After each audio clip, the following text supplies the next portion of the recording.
Sáquennos de aquí. Entrevista a María Sima. Nicky Elts. Editorial. Gratis lo recibiste, gratis ofrécelo. Dedicado con amor a todos aquellos que aún han de experimentar el amor de Dios.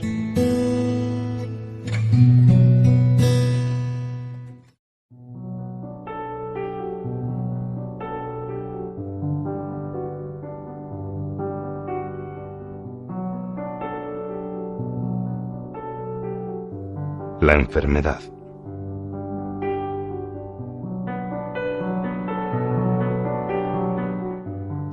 Buenos días, entre Nicky. ¿Qué tal la habitación en la casa de la señora Schwarzman? Somos amigas de prácticamente toda la vida y con frecuencia me ayuda a escribir las direcciones en los sobres. ¿Dijo qué tal se encontraba? La habitación es estupenda, María. Mucho más cómoda que la de un hotel. Gracias.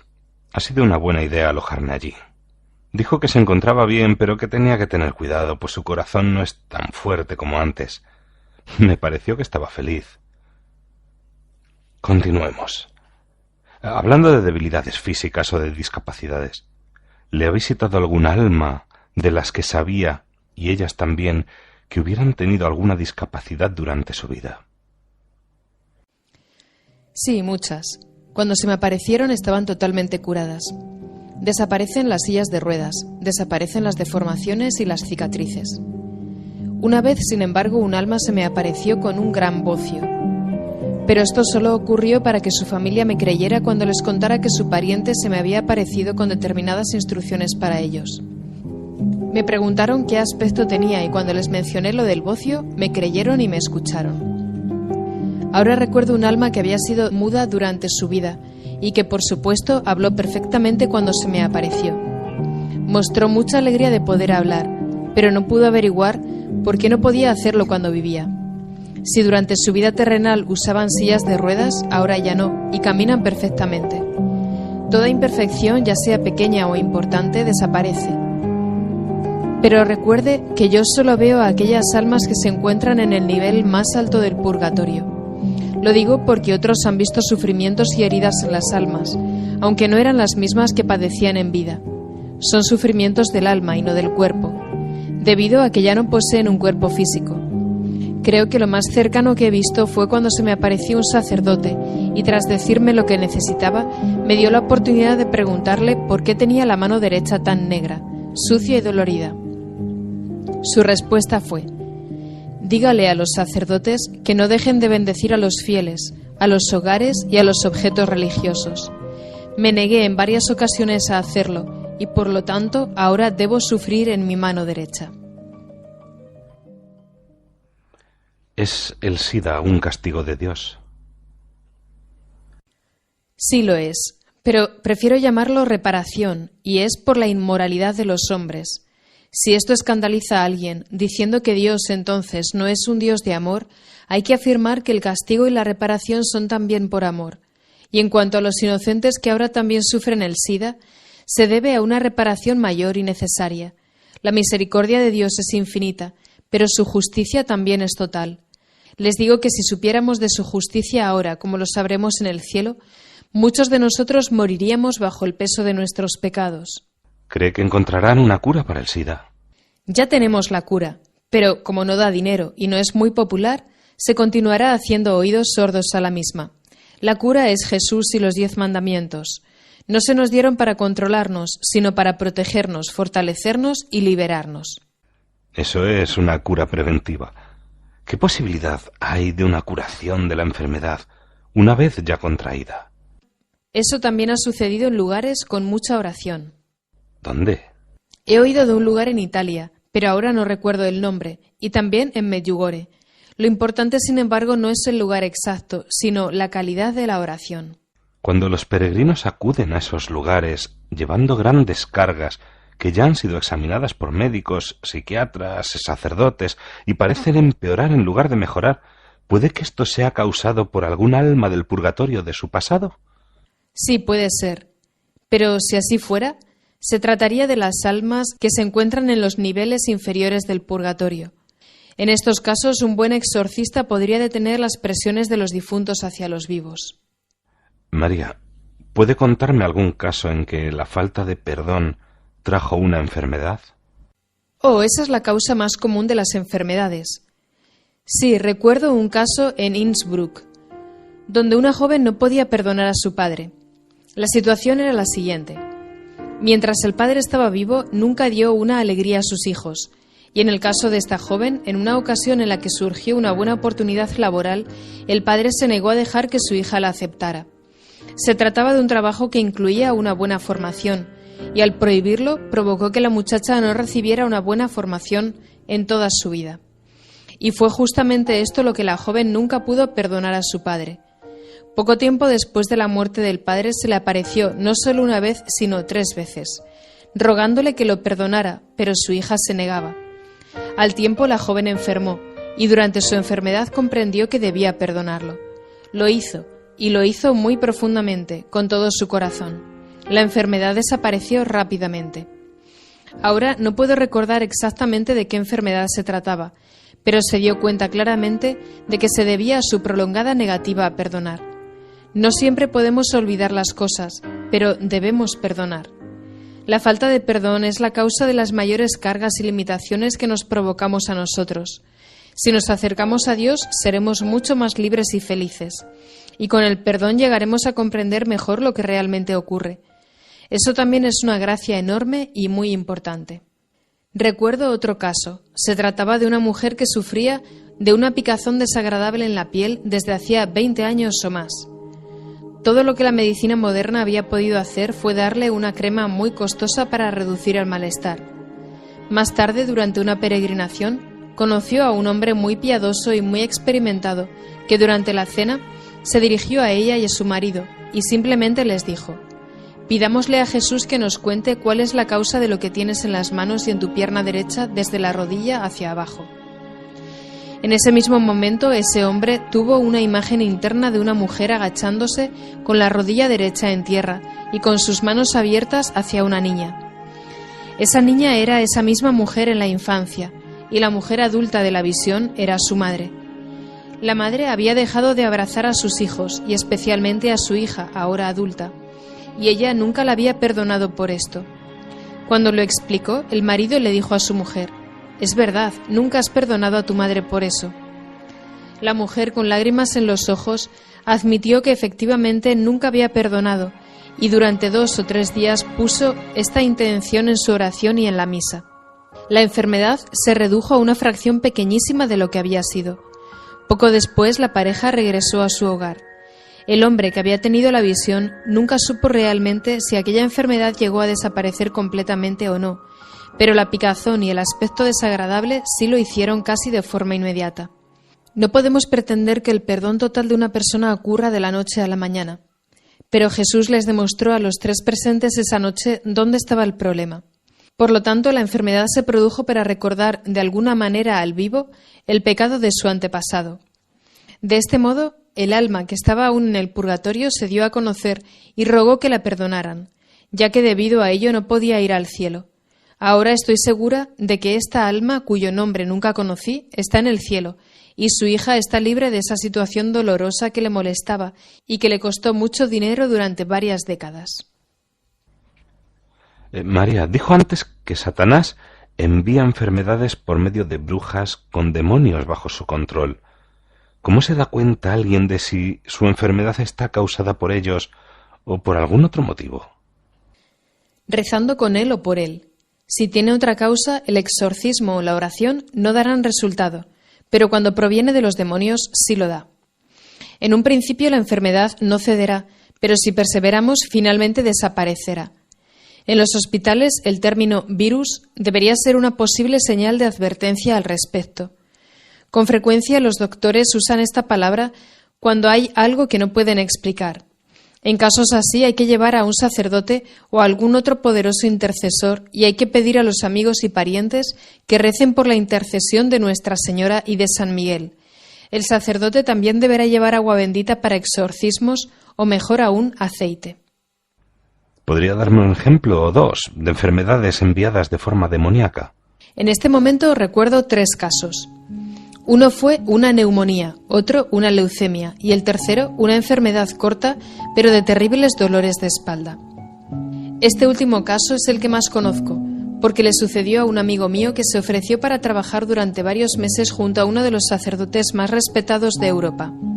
Mi amigo sufría de una leve punzada en el nervio entre la tercera y la cuarta vértebra. Al principio se trató con inyecciones de un relajante muscular que no lo aliviaron en absoluto y solo hizo que empeorara. En esos momentos el dolor era terrible. Entonces mi amigo sospechó que esto podía ser demoníaco y llamó a 2 sacerdotes. El primero vino, pero dudó de su sospecha.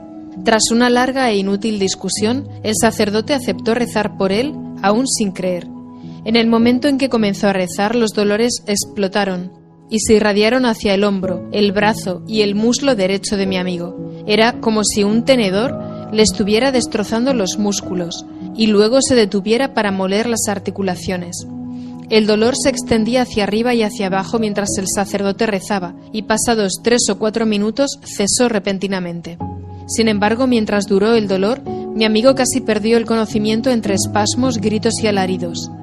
Cuando todo acabó, el sacerdote, con lágrimas en los ojos, reconoció que la sospecha había sido correcta. 6 horas más tarde, después de que mi amigo durmiera un poco, el segundo sacerdote, aquel para el que estaba trabajando, fue a verlo y también comenzó a rezar. Esta vez la intensidad del dolor era solo 1/3 de lo que había sido antes, y luego cesó por completo. Después de permanecer 5 días en cama, mi amigo pudo levantarse y volver a su trabajo como antes. 2 semanas más tarde vino aquí y contó su caso a un amigo mío exorcista, que rezó para que desapareciera la pequeña parte que seguía allí presente y descubrió que alguien de su ciudad le había mandado el dolor. Mi amigo no conocía a quien lo había hecho, pero como era un asistente legal y perseverante, había sido suficiente para enfurecer a alguien. ¿Necesitaba esa persona desconocida saber que existía un pequeño problema en su espalda? Ciertamente los demonios que se apoderaron de esa pobre persona sabían de ese problema, pero también, teniendo en cuenta lo conocido que era el sacerdote para el que trabajaba, mi amigo estuvo expuesto a una guerra espiritual muy grande.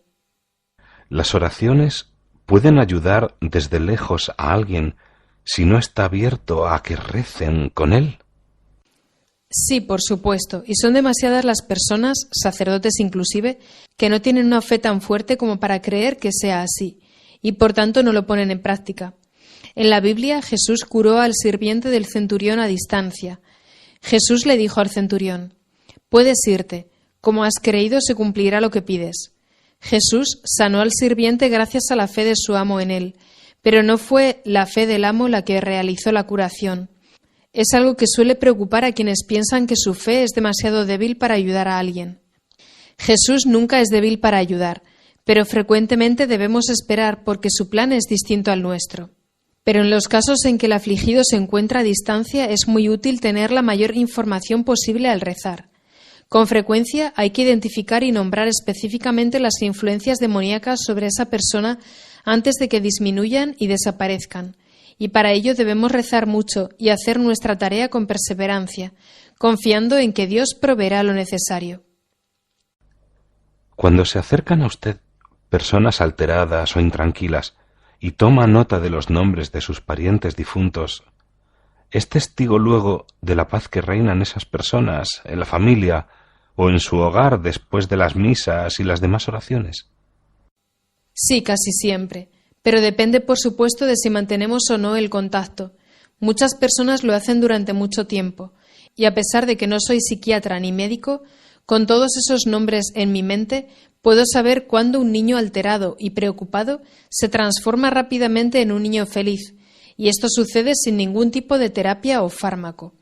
Me da mucha alegría ser testigo de estos cambios con tanta frecuencia. Jesús y María no excluyen a nadie de su paz y su felicidad. En la actualidad, en muchos campos de la medicina se utiliza la hipnosis como parte de la terapia o para saber qué ha ocurrido en el pasado que pueda tener algo que ver con la enfermedad en cuestión. ¿Le han dicho algo las almas acerca de la hipnosis? Las almas me han dicho que la hipnosis es peligrosa y es un pecado. Nadie debe manipular nuestro subconsciente, y en caso de que se practique, los testimonios que se obtienen no son dignos de confianza. Algunas personas que creen en la farsa de la reencarnación basan sus creencias en los resultados de la hipnosis.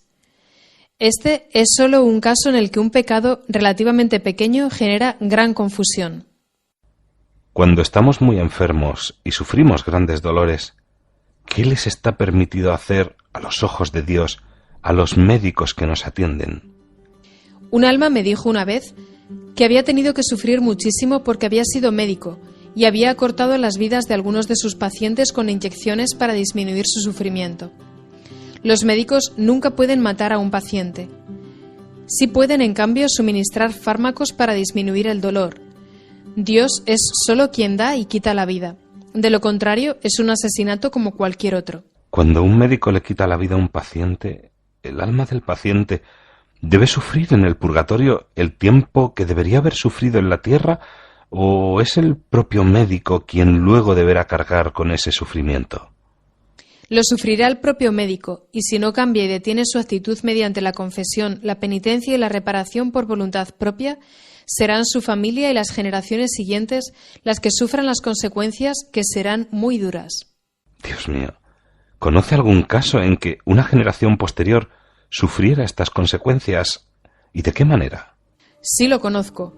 El caso que recuerdo ahora tiene que ver con la nuera de un médico que con frecuencia practicaba la eutanasia a sus pacientes. Esta mujer había perdido muchos niños y, sin embargo, tanto ella como su esposo estaban completamente sanos, por lo que los médicos estaban sorprendidos por la cantidad de niños sin vida que había dado a luz. El problema de esta pareja de una generación más joven era parte de la reparación que Dios necesitaba por los pecados del médico que practicaba la eutanasia. Esa era la justicia de Dios. Esto quiere decir que tanto el que practica abortos como su familia sufrirán todo lo que los niños asesinados deberían haber sufrido a lo largo de toda su vida si se les hubiera permitido vivirla, tal y como Dios había planeado. Sí, a menos que detengan su actitud inmediatamente y reparen por ella. He oído decir que las ciudades de Sarajevo, Mostar, Vukovar eran, antes de la división de la antigua Yugoslavia, las ciudades del país donde con mayor facilidad se practicaban abortos. Con respecto a la justicia divina, ¿se debe a ello el que esas ciudades sufrieran el mayor daño durante la guerra de los Balcanes? Podría ser. En los lugares en los que se concentran pecados que atentan contra la vida, Dios inevitablemente aplicará su justicia.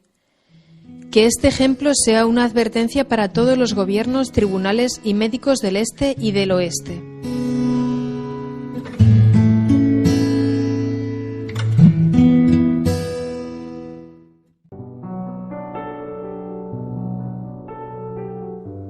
La muerte.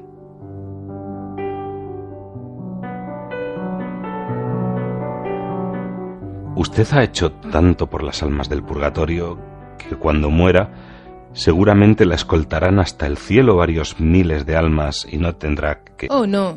No puedo imaginarme ir al cielo sin pasar por el purgatorio, porque cada error va sumando. Dios me ha dado a conocer tanto mediante mis contactos con las almas del purgatorio que mi responsabilidad es mucho mayor. Debemos sufrir en relación con nuestro conocimiento. Sin embargo, espero recibir un poco de ayuda en este aspecto. ¿Qué sucede con las personas que se suicidan? ¿La ha visitado alguna? Sí, me han visitado muchas. Lo que les sucede depende totalmente del motivo por el cual lo hicieron. Muchos han venido a preguntarme sobre ellas, pero hasta el momento solo se ha perdido una. En la mayoría de los casos, los más culpables son quienes las difamaron, los que se negaron a ayudarlas o las acorralaron, y de este modo hicieron que perdieran la cabeza. En casos así, los más culpables son otras personas. Quienes se suicidan, sin embargo, lamentan lo que hicieron. A menudo, el suicidio es consecuencia de una enfermedad. Si uno trata a una persona saludable correctamente, difícilmente llegará a ese extremo. ¿La han visitado almas que murieron por sobredosis de drogas? ¿Están perdidas? Me han visitado algunas, pero una vez más, lo que les sucede varía. En cuanto a los adictos crónicos, realmente no pueden hacer nada a menos que Dios intervenga con gran poder. En muchos casos los médicos dicen correctamente, fue la droga. Sin embargo, incluso así, deben sufrir mucho. Las drogas fuertes son definitivamente satánicas y se debe rezar mucho contra esos demonios sin lugar a dudas. Muchos adictos se han curado en la actualidad sin pasar por esos horribles síntomas de abstinencia. Y cuando sucede se debe siempre a nuestra Madre y a San Miguel, que expulsan a Satanás.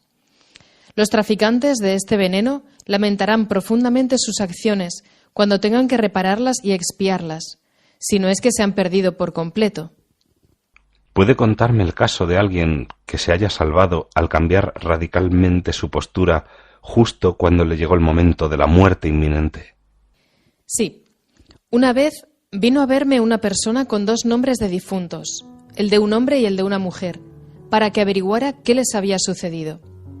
Cuando le pedí que me contara un poco acerca de sus vidas, se negó y me dijo que los había traído para averiguar si yo decía la verdad. Accedí y esperé hasta que un alma del purgatorio me diera las respuestas de ambos casos. Un mes después regresó. Me preguntó si ya tenía las respuestas y asentí.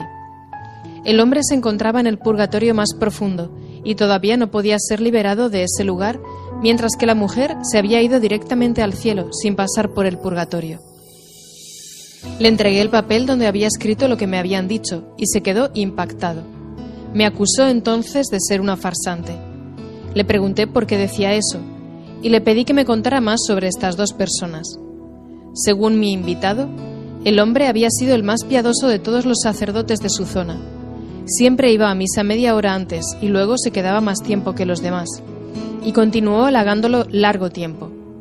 Me contó también que la mujer había vivido una vida muy mala, y me enumeró muchos de los pecados graves que había cometido para convencerme.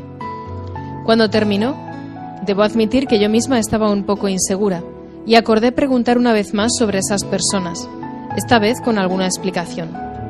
Probablemente pensé, había escrito la respuesta incorrecta junto a los nombres y se habían mezclado. Así que esperamos más tiempo para obtener una segunda respuesta. Llegó y me dijeron lo mismo. El hombre se encontraba en lo más profundo del purgatorio y la mujer se había ido directamente al cielo. La explicación es la siguiente. La mujer murió en primer lugar y lo hizo atropellada por un tren. No se trató de un suicidio. Debió haber tropezado o resbalado. En el instante en que se dio cuenta de que su muerte era inevitable, le dijo a Dios: «Estoy de acuerdo en que me lleves, porque por lo menos así no podré insultarte más». Esta sola frase o pensamiento borró todo y se fue al cielo sin pasar por el purgatorio. El sacerdote, al contrario, había sido todo lo que este hombre había dicho de él. Sin embargo, nunca dejó de criticar a aquellos que no iban a misa tan temprano como él, y hasta se había negado a enterrar a esta mujer en el cementerio por la mala reputación que tenía entre los feligreses. Sus constantes críticas y juicios, como por ejemplo sobre esta mujer, lo condujeron a lo más profundo del purgatorio. Esto nos muestra que nunca, pero nunca, debemos juzgar o sospechar aquello que creemos que sabemos.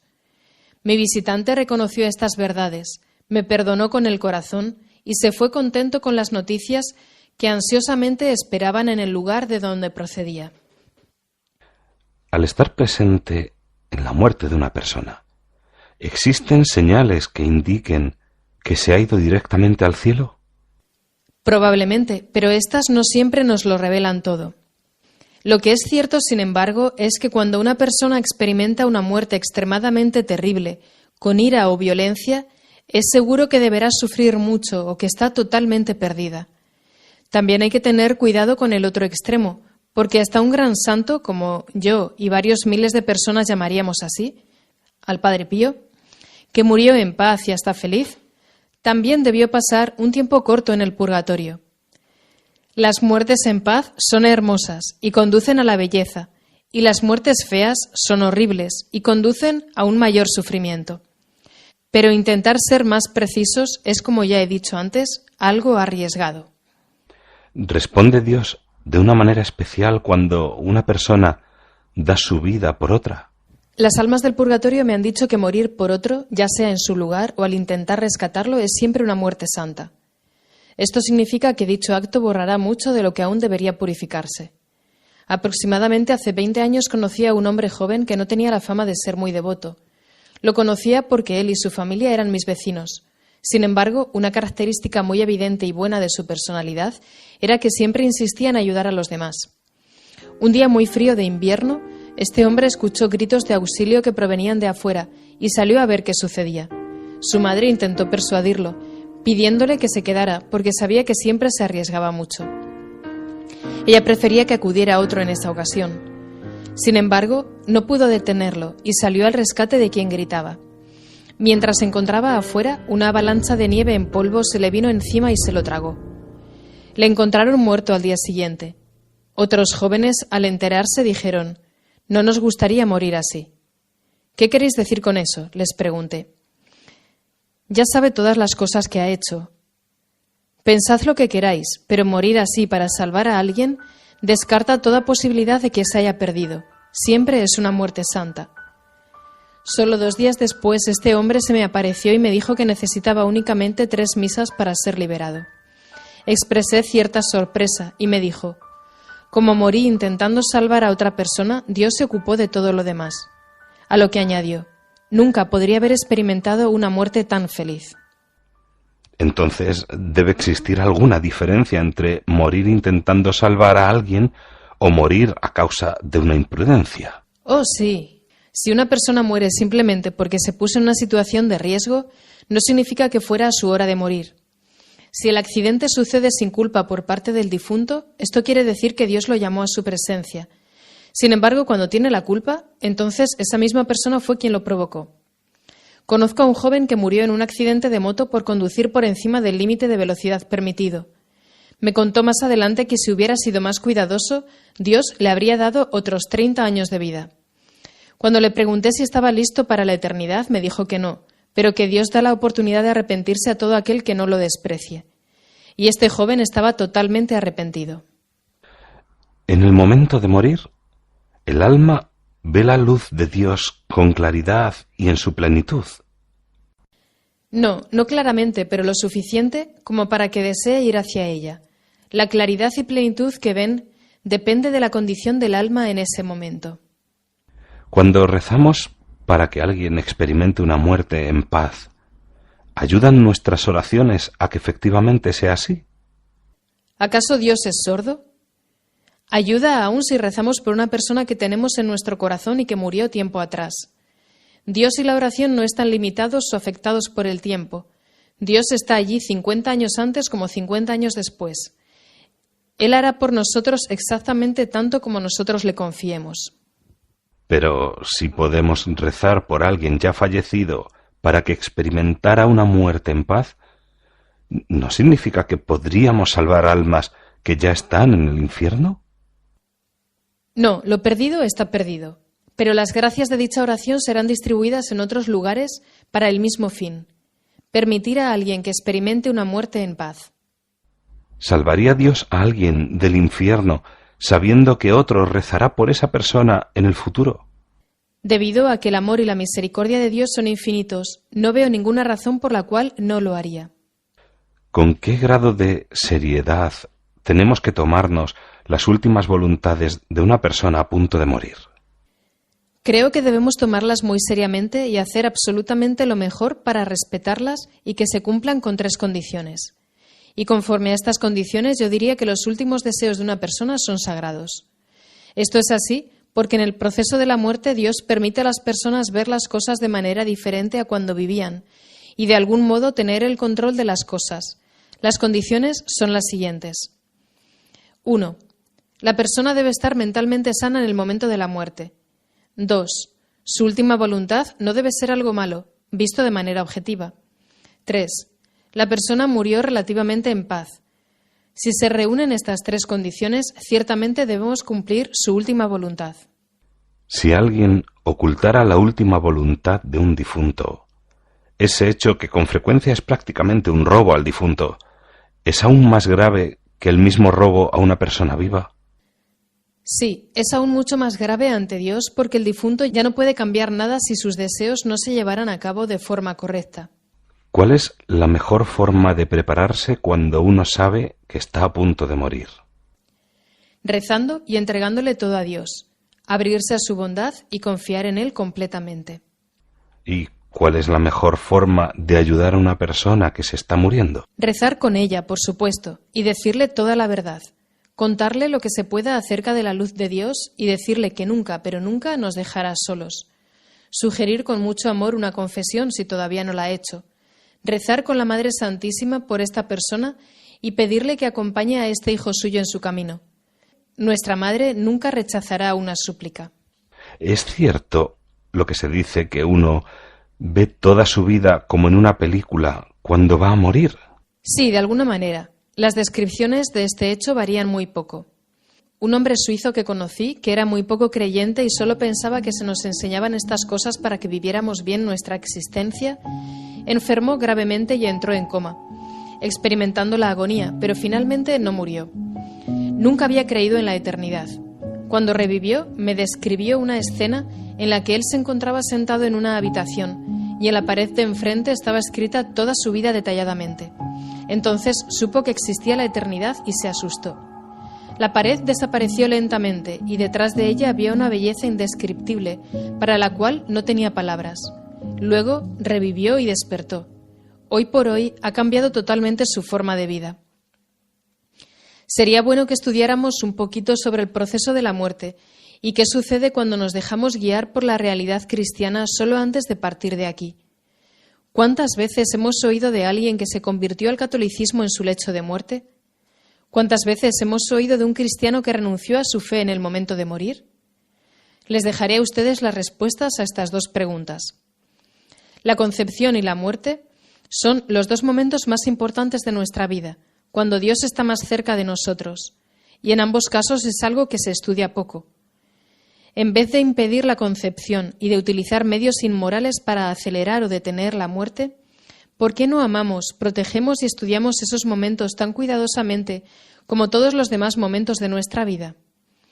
Si la sociedad lo hiciera así, muchas grandes verdades se volverían indiscutiblemente claras con rapidez. En esta película de la vida que vemos antes de la muerte, dice usted que se ven con gran claridad tanto las buenas obras como los pecados cometidos durante la vida.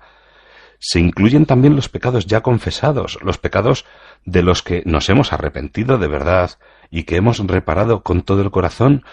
Pregunto esto porque se dice que cuando nos confesamos, Jesús borra nuestros pecados, y esto significa que se borran literalmente, a punto que ni Satanás los conoce.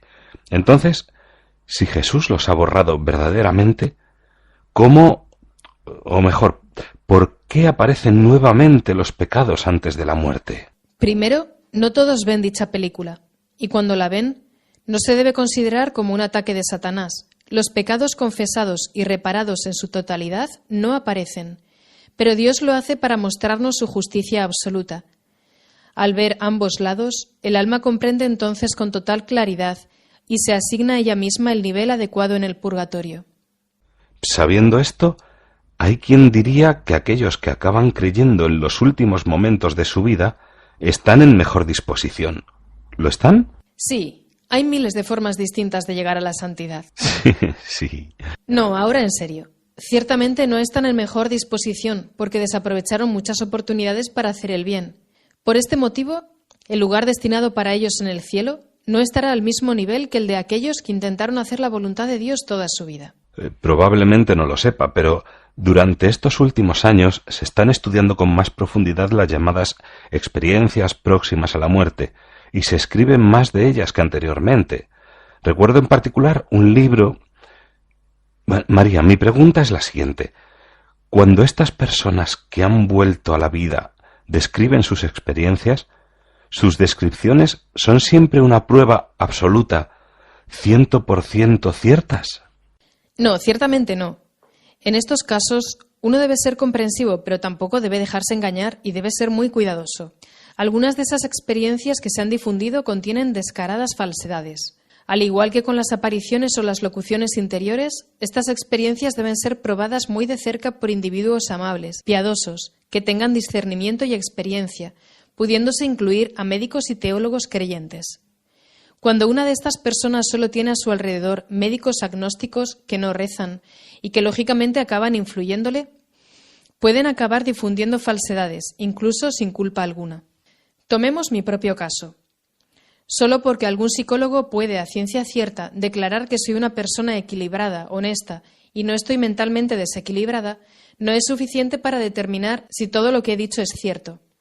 Las demás experiencias, que no son puramente sobrenaturales, también deben probarse largamente, como lo ha sido mi caso o el de los niños de Medjugorje.